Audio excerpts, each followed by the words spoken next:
जब भी हम भारत की बात करते हैं, भारतीय सभ्यता और संस्कृति की बात करते हैं, तो नदियों का जिक्र अपने आप आ जाता है। ये नदियां सिर्फ पानी की धाराएं ही नहीं बल्कि हमारी सभ्यता की आधारशिला रही हैं। आइए इस वीडियो की शुरुआत करते हैं। हम बात करेंगे देश की सबसे लंबी और पवित्र नदी गंगा की।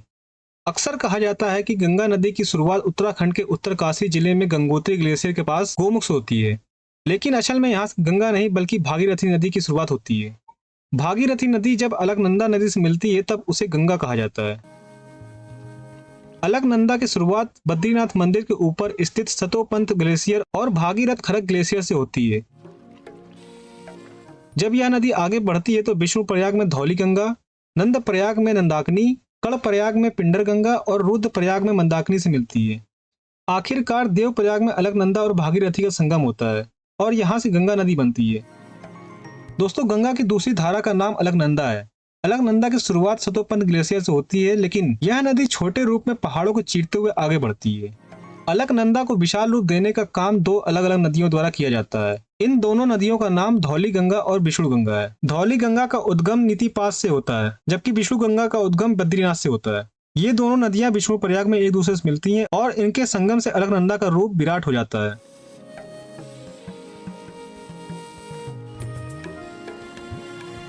विष्णु प्रयाग हमारे पंच प्रयागों में से पहला प्रयाग है। यहाँ से अलकनंदा आगे बढ़ती है और नंदा देवी सेंचुरी के पास स्थित ग्लेशियर से निकलने वाली नंदाकिनी नदी से मिलती है। इस स्थान को नंद प्रयाग नाम से भी जाना जाता है, जो पंच प्रयागों में दूसरा प्रयाग है। इसके बाद अलकनंदा से मिलने वाली नदी का नाम पिंडर है, जिसे पिंडर गंगा भी कहा जाता है। यह नदी बागेश्वर जिले में स्थित पिंडारी ग्लेशियर से निकलती है और कर्णप्रयाग में अलकनंदा से मिलती है। कर्णप्रयाग हमारे पंच प्रयागों में तीसरा प्रयाग है। इसके बाद रुद्रप्रयाग में मंदाकिनी नदी अलकनंदा से मिलती है, जो गंगा नदी प्रणाली में चौथा प्रयाग है। अलकनंदा गढ़वाल डिवीजन में चमोली, रुद्रप्रयाग और पौड़ी जिले से होते हुए लगभग 195 किलोमीटर का सफर तय करके देवप्रयाग पहुंचती है। देवप्रयाग वह स्थान है जहां अलकनंदा और भागीरथी का संगम होता है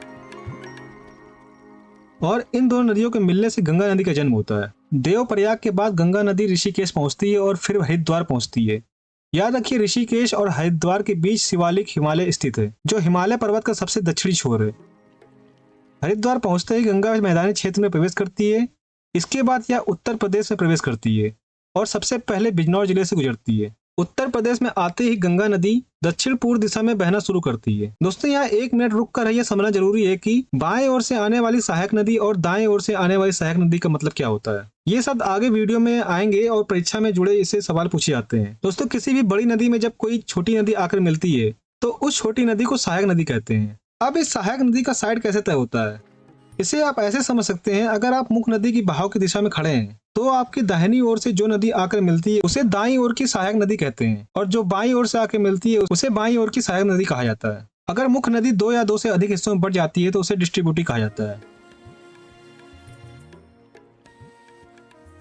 दोस्तों, अब चलिए गंगा नदी पर वापस आते हैं। वीडियो में गंगा नदी उत्तर प्रदेश तक पहुंच चुकी थी। पश्चिम उत्तर प्रदेश से आगे बढ़ते हुए गंगा कन्नौज के पास पहुंचती है, जहां गंगा के बाएं ओर से रामगंगा नदी मिलती है। रामगंगा नदी उत्तराखंड के अल्मोड़ा जिले के दूनागिरी से निकलती है और आगे चलकर कानपुर शहर के पास गंगा मिलती है। कानपुर उत्तर प्रदेश का सबसे बड़ा शहर है। इसके बाद प्रयागराज में गंगा में यमुना नदी आकर मिलती है।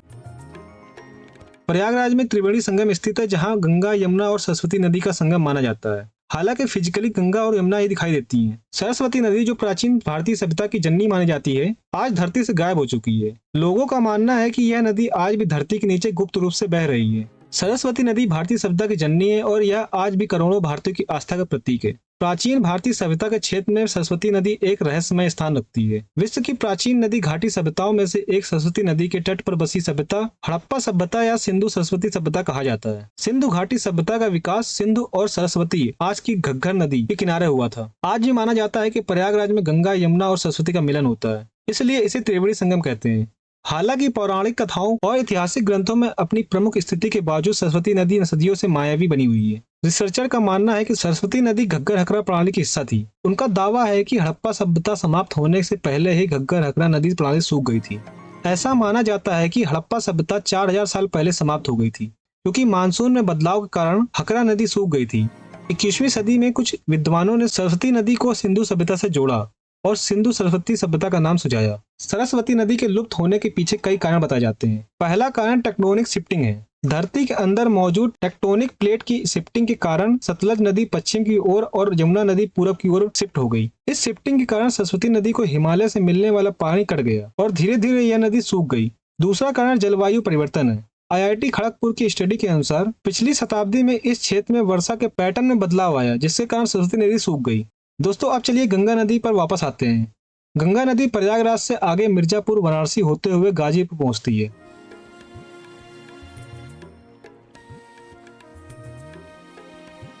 यहाँ गोमती नदी गंगा में मिलती है। गोमती नदी गंगा की एक सहायक नदी है। गाजीपुर से आगे बढ़ते हुए गंगा बलिया होते हुए बिहार में प्रवेश करती है। उत्तर प्रदेश में गंगा नदी 28 जिलों से गुजरती है, जिसमें मुजफ्फरनगर, मेरठ, अलीगढ़, कानपुर, रायबरेली, प्रयागराज, मिर्जापुर, वाराणसी और गाजीपुर प्रमुख है। बिहार में गंगा नदी बक्सर जिले में कर्मनाशा नदी से मिलती है, जो गंगा की दाईं ओर से आने वाली सहायक नदी है। इसके बाद गंगा भोजपुर और सारण जिले से होते हुए पटना पहुंचती है। अब बात करेंगे घाघरा नदी की। घाघरा नदी गंगा की दूसरी सबसे लंबी सहायक नदी है। यह तिब्बत के अंदर एक ग्लेशियर है, मामता चुंग ग्लेशियर, जो मानसरोवर लेक के दक्षिण में यह ग्लेशियर स्थित है। तिब्बत से आगे आने के बाद यह नदी नेपाल में एंटर करती है। नेपाल में इसको कर्णाली नदी कहा जाता है और नेपाल में ही ये दो भागों में टूट जाती है। एक का नाम मेरुआ पड़ता है, दूसरे का नाम कोरियाला। उत्तर प्रदेश में जाकर दो नदियां मिल जाती हैं और ये घाघरा नदी कहलाती हैं। थोड़े दूर चलने पर एक और नदी इसमें आकर मिलती है, जिसे महाकाली या शारदा नदी भी कहा जाता है। अयोध्या घाघरा नदी किनारे स्थित है। थोड़ा सा आगे चलेंगे, राप्ती नदी आकर घाघरा नदी में मिलती है। गोरखपुर जो शहर है वो राप्ती नदी किनारे ही बसा हुआ है और हमारी यह घाघरा नदी आगे चलकर बिहार के छपरा के पास गंगा नदी मिल जाती है। यहाँ से आगे गंगा बिहार के कैपिटल पटना में प्रवेश करती है। पटना में गंगा नदी में पुनपुन नदी मिलती है, जो झारखंड के पलामू जिले से निकलती है। इसके अलावा सोन नदी भी गंगा नदी मिलती है, जो मध्य प्रदेश में अमरकंटक से निकलती है। पटना में गंगा नदी की अधिकतम लंबाई है। पटना के विपरीत दिशा में सोनपुर में गंडक नदी गंगा में मिलती है। गंगा नदी बिहार के 12 जिलों से होते हुए लगभग 445 किलोमीटर तक का सफर तय करके झारखंड में प्रवेश करती है। झारखंड में गंगा नदी का सफर बहुत छोटा है। यहाँ से गंगा नदी पश्चिम बंगाल में प्रवेश करती है। पश्चिम बंगाल में गंगा नदी मालदा और मुर्शिदाबाद होते हुए बहती है। मुर्शिदाबाद जिले में गंगा नदी दो धाराओं में बढ़ जाती है। एक धारा बांग्लादेश में प्रवेश करती है, जिसे पद्मा नदी कहा जाता है, जबकि दूसरी धारा हुगली नदी के रूप में दक्षिण भारत की ओर बहती है। हुगली नदी पश्चिम बंगाल की प्रमुख नदी है, जिसके किनारे मुर्शिदाबाद, हावड़ा, कोलकाता, डायमंड हार्बर और हल्दिया जैसे शहर स्थित हैं। हुगली नदी की प्रमुख सहायक नदियां दामोदर और रूपनारायण हैं। अब हम देखते हैं ब्रह्मपुत्र नदी, जो बांग्लादेश में आके गंगा नदी से मिलती है, जो पद्मा नदी के नाम से जानी जाती है। उसके बारे में हम लोग अच्छे से जानते हैं। ब्रह्मपुत्र नदी की कुल लंबाई 2900 किलोमीटर है और भारत में यह 916 किलोमीटर तक बहती है। यह नदी 3 देशों से होकर गुजरती है, पहले तिब्बत, फिर भारत और अंत में बांग्लादेश। तिब्बत में इसे सांको नदी कहा जाता है। भारत के अरुणाचल प्रदेश में इसे दिहांग नदी कहते हैं और असम में इसे ब्रह्मपुत्र नदी से जाना जाता है। बांग्लादेश में इसे जमुना नदी कहा जाता है। भारत में यह नदी दो राज्यों से होकर बहती है, अरुणाचल प्रदेश और असम। ब्रह्मपुत्र नदी का उद्गम तिब्बत के चेमायोंगडुंग ग्लेशियर से होता है। यह ग्लेशियर मानसरोवर झील के पास स्थित है। चेमायोंगडुंग ग्लेशियर से निकलने के बाद यह नदी तिब्बत में बहती है। यह क्षेत्र हिमालय पर्वत का हिस्सा है। आगे चलकर यह नदी विशाल गार का निर्माण करती है, जिसे सांगपो गार या दिहांग गार कहा जाता है। यहाँ पर नदी एक यू टर्न लेती है और अरुणाचल प्रदेश में प्रवेश करती है। यह यू टर्न नामचा बारवा चोटी के कारण होती है, जिससे घूमकर यह अरुणाचल प्रदेश में प्रवेश करती है। अरुणाचल प्रदेश का क्षेत्र भी तिब्बत की तरह पूरी तरह से पहाड़ी है। जब यह नदी असम में प्रवेश करती है तो यह मैदानी क्षेत्र में आ जाती है। मैदानी क्षेत्र में इसकी गति इतनी अधिक होती है कि इसकी चौड़ाई बहुत बढ़ जाती है। इसी कारण से यहाँ एक विशाल द्वीप का निर्माण होता है, जिसे माजुली द्वीप कहा जाता है। माजुली द्वीप इतना बड़ा है कि असम में इसका एक जिला बनाया गया है। आगे चलकर यह नदी बांग्लादेश में प्रवेश करती है और वहां पद्मा नदी में मिल जाती है। पद्मा नदी कोई और नहीं बल्कि गंगा नदी ही है। इसे बांग्लादेश में पद्मा नदी कहा जाता है। अंत में यह नदी बंगाली खाड़ी में गिरती है। यहाँ पर दुनिया का सबसे बड़ा डेल्टा सुंदरबन डेल्टा बनता है, जो बांग्लादेश और भारत के पश्चिम बंगाल में स्थित है। असम के 3 महत्वपूर्ण शहर ब्रह्मपुत्र नदी के किनारे बसे हुए हैं, डिब्रूगढ़, तेजपुर और गुवाहाटी। अब हम ब्रह्मपुत्र नदी की सहायक नदियों के बारे में चर्चा करेंगे। सबसे पहले तिब्बत से एक नदी आती है जिसे लोहित नदी कहा जाता है। यह नदी अरुणाचल प्रदेश से होते हुए असम में ब्रह्मपुत्र नदी में मिल जाती है। यह दबांग जो एक घाटी है और एक दबांग नदी है, अरुणाचल प्रदेश के अंदर से निकलती है और असम में जाकर यह लोहित नदी में मिलती है। लोहित नदी हम जानते हैं कि ब्रह्मपुत्र नदी में मिल जाती है। याद रखिए, लोहित नदी को खूनी नदी भी कहा जाता है क्योंकि इसके रास्ते में लाल मिट्टी पड़ती है। उस लाल मिट्टी के कारण इसका रंग लाल हो जाता है। लोहित नदी पर भूपेन हजारिका ब्रिज बना हुआ है जो भारत का सबसे लंबा सड़क पुल है। इसकी लंबाई 9.15 किलोमीटर है। यह पुल अरुणाचल प्रदेश के डोला को असम के सदियों से जोड़ता है, इसलिए इसे डोला सदिया ब्रिज भी कहा जाता है। इस पुल का उद्घाटन 2017 में प्रधानमंत्री नरेंद्र मोदी ने किया था। ब्रह्मपुत्र नदी की बाईं ओर से मिलने वाले एक और सहायक नदी जिसे बूढ़ी दिहिंग नदी भी कहा जाता है, यह नदी अरुणाचल प्रदेश से निकलती है और असम में ब्रह्मपुत्र नदी में मिल जाती है। एक और महत्वपूर्ण सहायक नदी है घनसिरी नदी, जो नागालैंड से निकलती है और असम में ब्रह्मपुत्र नदी में मिल जाती है। कोपली नदी मेघालय पठार से निकलती है और असम में ब्रह्मपुत्र नदी में मिल जाती है। अब हम ब्रह्मपुत्र नदी की दाईं ओर से मिलने वाली सहायक नदियों के बारे में बात करेंगे। सबसे पहले सुबनसिरी नदी की बात करते हैं। यह ब्रह्मपुत्र नदी की सबसे बड़ी सहायक नदी है।